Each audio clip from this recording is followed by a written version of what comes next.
Imagine that your business and your wealth and all your external achievements disappeared tomorrow.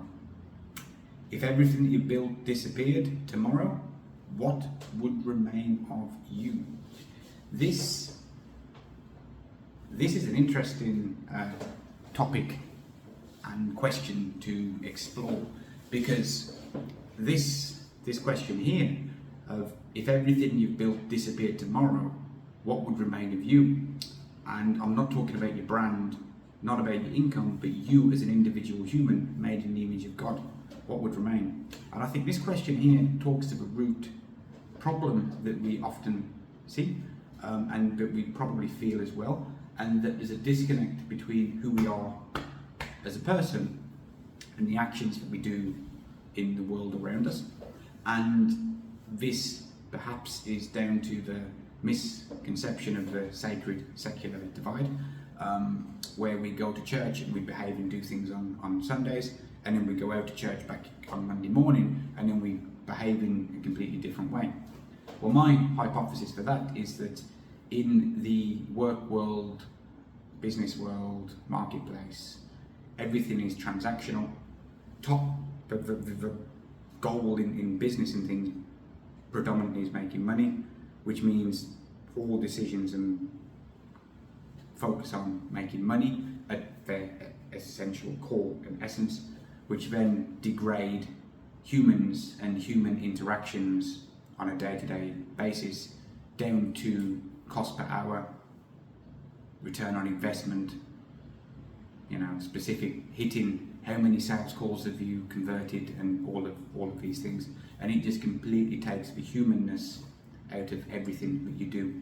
And one thing for me is my former market agency ultimately did not work out. I'll call a spade a spade a spade, a spade a spade. It catastrophically failed, and I decided enough was enough.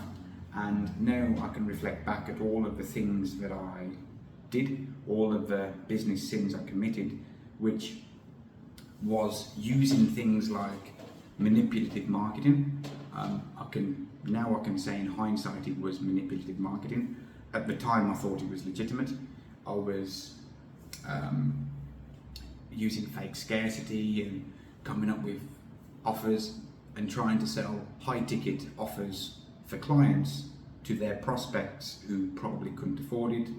I used tools like AI to try to trick people that they're talking to a real human, when in actual fact they're not. I researched and tried desperately to understand how people are and what their pains are, so I could artificially create this perception that I understand how they are and what they're feeling. I've been through the same thing as you are, so now you can buy from me. And I did all of these things. I used platforms like LinkedIn, mass marketing, cold outreach with spammy messages all the time. I mistreated the people that worked for me. I mistreated clients, and likewise later I was mistreated by clients in exactly the same way, and got upset by it. A little bit of an inconsistency there. And when I made the money, I used to buy designer clothes and designer shoes, and pretty much because I justified to myself that, well, I need to look the part so I can feel the part and be the person I need to be, but secretly I just wanted people to think I was successful when actually I wasn't.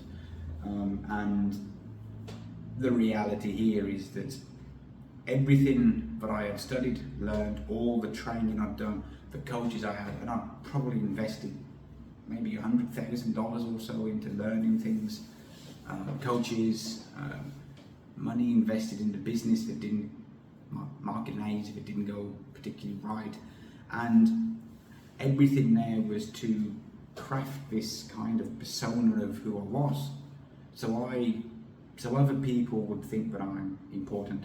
And I was the person chasing worldly success, and it didn't really work out. There was a disconnect, and fortunately I had the foresight to realise the self-destructive path that I was on, and I came through the other side, and looking back, and it's, you know, there's really nothing to show for it.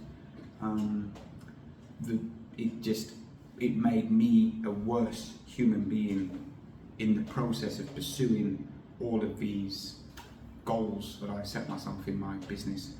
I was a worse human being to the people I interacted with, the freelancers, the prospects I had, clients I had. I was a worse human being in the way that I was towards my wife, and behaved when the stress got too much for me with my son, and it just deteriorated.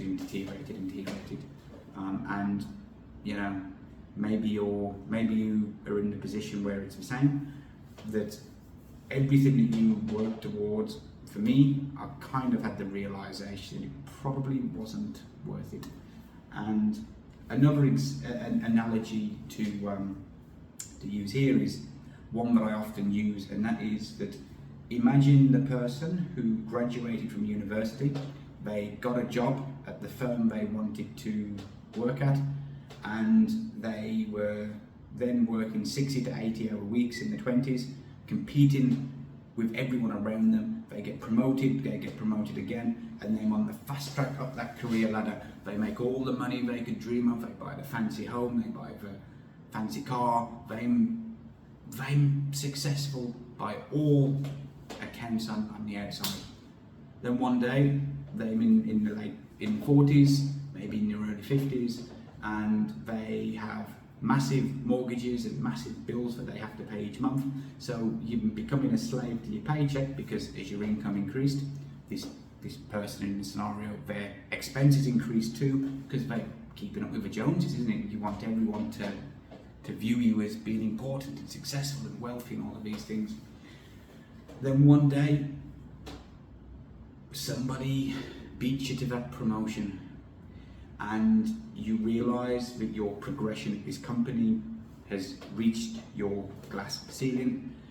You're not going to progress any further, and then you stop and you look back at how you neglected time with your spouse, and you have drifted apart from the person that you fell in love with. You missed out on your kids growing up, you missed out on the childhood years, in order to prioritise going to work, to solve some problem that your boss wanted, because you wanted to get the brownie points for your promotion, and now you've got a strained relationship with your kids, you've lost all your friends, you've got no hobbies. That, unfortunately, is what happens a lot, and that is when things really hit home of you've been pursuing the wrong thing, and if everything gets taken away, you realise that there is nothing left of you. The solution is you have to take action to develop yourself as a person, you as an individual made in the image of God.